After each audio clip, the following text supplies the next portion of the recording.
માણસ પડ્યો ખાડામાં।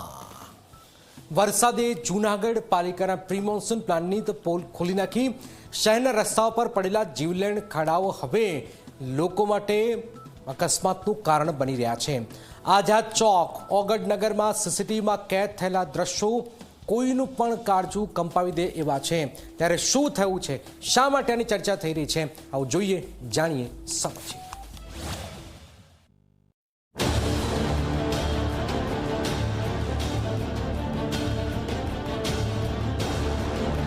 આ રસ્તો નથી, આ તો અકસ્માતોને ખુલ્લું આમંત્રણ છે। આ દ્રશ્યો છે જૂનાગઢ શહેરના આઝાદ ચોકના, જ્યાં વરસાદી પાણીની નીચે મોતનો ખાડો સંતાઈને બેઠો છે અને તેની જાણ વગર પસાર થતું દરેક વાહન ચાલક જીવના જોખમે સફર કરી રહ્યું છે।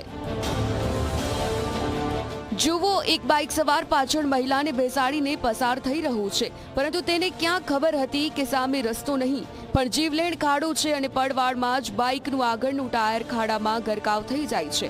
બાઇક સવાર અને પાછળ બેઠેલી મહિલા જોરદાર ફંગોળાઈને રસ્તા પર પટકાય છે। અકસ્માત એટલો ગંભીર હતો કે બાઇક ચાલક લોહીલુહાણ થઈ જાય છે, ચક્કર ખાઈને રસ્તા પર જ બેસી જાય છે, જ્યારે મહિલા પણ ઈજાગ્રસ્ત બને છે। બંનેને સારવાર માટે ખસેડવામાં આવ્યા છે। બાઇક ચાલકને ગંભીર ઈજાઓ પહોંચતા હોસ્પિટલમાં દાખલ કરવાની ફરજ પડી છે।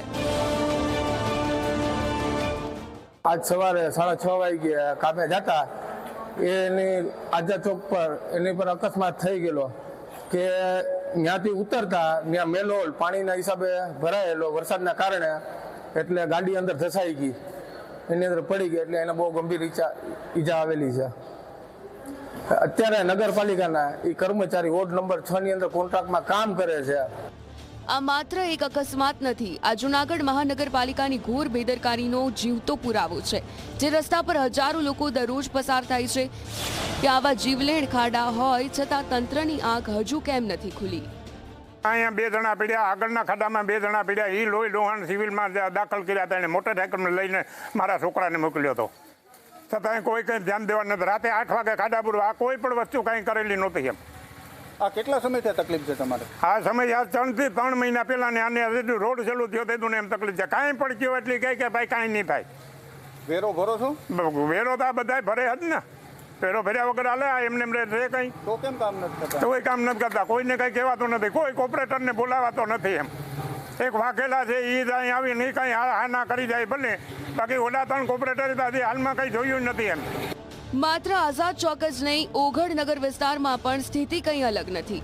રોડ વચ્ચે પડેલા વિશાળ ખાડામાં વરસાદી પાણી ભરાઈ જતા ઊંડાઈનો અંદાજ પણ આવતો નથી। જુઓ, એક એક્ટિવા ચાલક ધીમે ધીમે વાહન લઈને પસાર થઈ રહ્યું છે, પણ અચાનક જ ખાડામાં ખાબકે છે। સ્થાનિક લોકો દોડી આવે છે અને તેને બહાર કાઢે છે। પરિસ્થિતિ અત્યારે એમ જોઈએ તો બહુ એટલે બહુ ખરાબ છે। રસ્તામાં હાલીને નીકળવું હોય તો વિચાર કરવો પડે કે ક્યાં કુંડી છે ને ક્યાં પાણી ભરેલું છે, ગમે ત્યાં પગ લક્ષીને પડી શકે। થોડી જ વારમાં વધુ એક વ્યક્તિ એ જ ખાડાનો ભોગ બને છે। એક આધેડ સીધા ખાડામાં ખાબકે છે। સદનસીબે મોટો અકસ્માત ટળી જાય છે, પરંતુ તંત્રની બેદરકારી યથાવત રહે છે। અને હવે જુઓ સૌથી હચમચાવી નાખતા દ્રશ્યો। એક માં પોતાની દીકરી સાથે પસાર થઈ રહી છે, તેમને ક્યાં ખબર હતી કે પાણીની નીચે ખાડો તેમનો રસ્તો રોકીને બેઠો છે। અચાનક બંને ખાડામાં ગરકાવ થઈ જાય છે। આસપાસના લોકો તાત્કાલિક દોડી આવે છે અને મા દીકરીને બહાર કાઢે છે। સદનસીબે બંનેને સામાન્ય ઈજાઓ પહોંચી। એક જ શહેર, એક જ દિવસ અને એક જ પ્રકારના અનેક અકસ્માતો। સવાલ એ છે કે આખરે જવાબદાર કોણ? રસ્તા પર પડેલા ખાડા કે પછી ખાડા પૂરવામાં નિષ્ફળ ગયેલું તંત્ર? બીજી તરફ ભારે વરસાદ બાદ શહેરના અનેક વિસ્તારો પાણીમાં ગરકાવ થયા છે। સ્થાનિકોમાં ભારે રોષ જોવા મળી રહ્યો છે। લોકોનો આરોપ છે કે પ્રી મોન્સૂન કામગીરી માત્ર કાગળો પર થઈ, જમીન પર નહીં। જવાબદાર અધિકારીઓ સામે કાર્યવાહી કરવાની માંગ ઉઠી છે।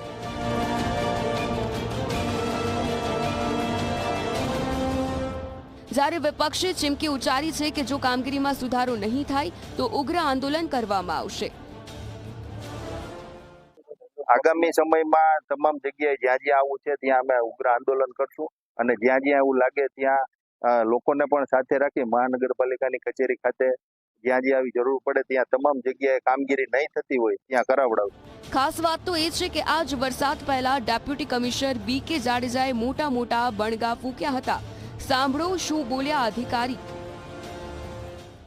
જેમાં આ વખતે જૂનાગઢ મહાનગરપાલિકા દ્વારા 72 HP ના હેવી ડીવોટરિંગ પંપ જે આપ પાછળ જોઈ શકો છો એ લગાવવામાં આવ્યા છે, જેના હિસાબે આપણે આ જોશીપરા અંડરબ્રિજમાં 2 થી 3 કલાકમાં છે એ પાણીનો નિકાલ કરી શકીશું।